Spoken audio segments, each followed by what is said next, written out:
All right, let's just dive right in. If you're a business analyst, you already know the job is way more than just flowcharts and requirements documents. It's really a journey, right? It's a quest, and it's filled with some pretty unique trials. But here's the thing, these challenges aren't just roadblocks, they're your chance to really shine. So today, we're going to equip you with the strategies to conquer them. And let's start right here, because this feeling, it's pretty much universal in the BA world. You're the bridge, you're the translator, you're the diplomat. And when you're stuck in the middle of a project and it feels like the ground is shifting under your feet, it is so easy to think you're the only one dealing with this. But I'm telling you, you're not. This is part of the territory, and learning to master it, well, that's what separates a good BA from a truly great one. So here's our map for today's quest. First, we're going to cut through that fog of project ambiguity. Then, we'll navigate the tricky waters of getting all your stakeholders on the same page. After that, we'll learn the art of translation between the business side and the tech side.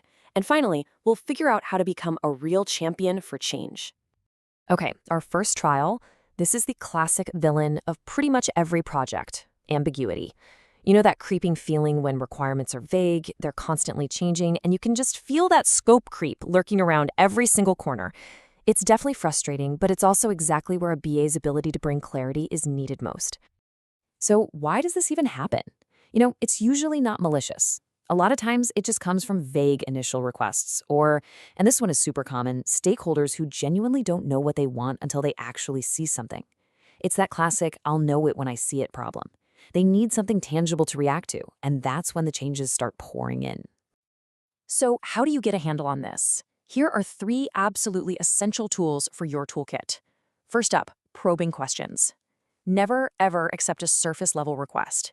You have to ask why, and then ask why again to dig down to the real core business problem.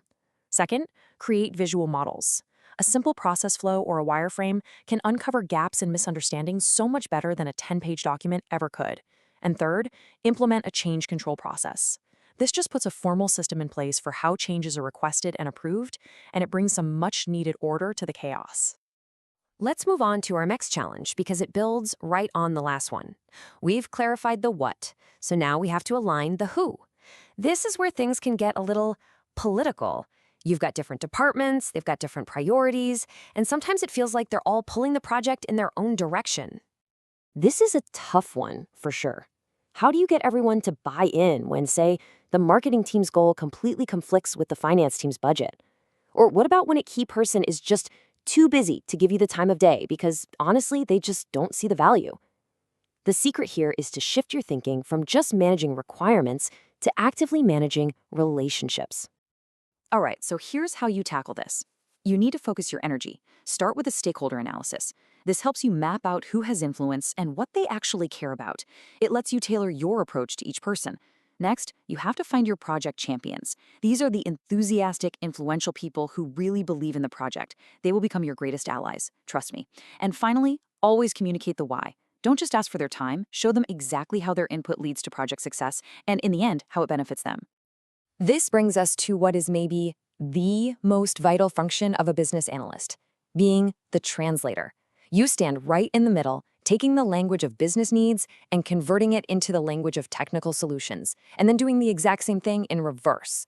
If you get this wrong, the entire project can just fall apart. I mean, look at this. This is the perfect example of that translation in action. We need a faster report. Is a feeling, it's a problem. Optimize the database query for the Q3 sales data table is a specific, actionable task. A great BA lives and breathes in that space right between the two, making sure absolutely nothing gets lost in translation. To really master this skill, you have to tailor your message. You just can't use technical jargon with the business folks, and you can't use vague business speak with developers. Again, use those visuals. Flowcharts, prototypes, they're like a universal language everyone understands. And most importantly, facilitate collaborative sessions. Get both sides in the same room talking to each other directly. You will be amazed at how much misunderstanding that prevents. And now, for our final and maybe the most human challenge of all. So, you've done the analysis, you've aligned all the stakeholders, you've translated the requirements perfectly, you've helped build the perfect solution. But people have to actually use it. And that means you have to overcome resistance to change. We have to start with empathy here. Resistance isn't a sign that people are just being difficult. It's a natural human reaction. It usually comes from a fear of the unknown, or being comfortable with the old way of doing things, or just worrying about what this change means for their job. Just acknowledging that this is real is the first step. It all boils down to this one simple, powerful question. Every single person who is affected by our project is subconsciously asking, what's in it for me? We call it WIFM. And if you can't answer this for them clearly and persuasively, you are going to face a massive uphill battle for adoption. So this is your game plan. First, clearly articulate the we FM for them. Will this save them time? Will it reduce their boring, tedious work? Will it help them do their job better? Focus on that. Second, involve them in the process. When people feel like they helped create something, they take ownership of it. And finally, be an empathic listener. Really hear their concerns, validate their feelings. Sometimes just feeling heard is enough to turn a resistor into a supporter. And that's really the heart of it all. Tackling unclear requirements, aligning different people, translating complex ideas, championing change. These aren't just things you do. They are the absolute essence of the value a BA brings to the table. Mastering these challenges is what makes this role so critical and, honestly, so incredibly rewarding. So as we wrap this up, the quest isn't over. It continues for you. Think about the project you're on right now. Which of these trials are you facing? Now that you're armed with these strategies, which obstacle will you conquer next?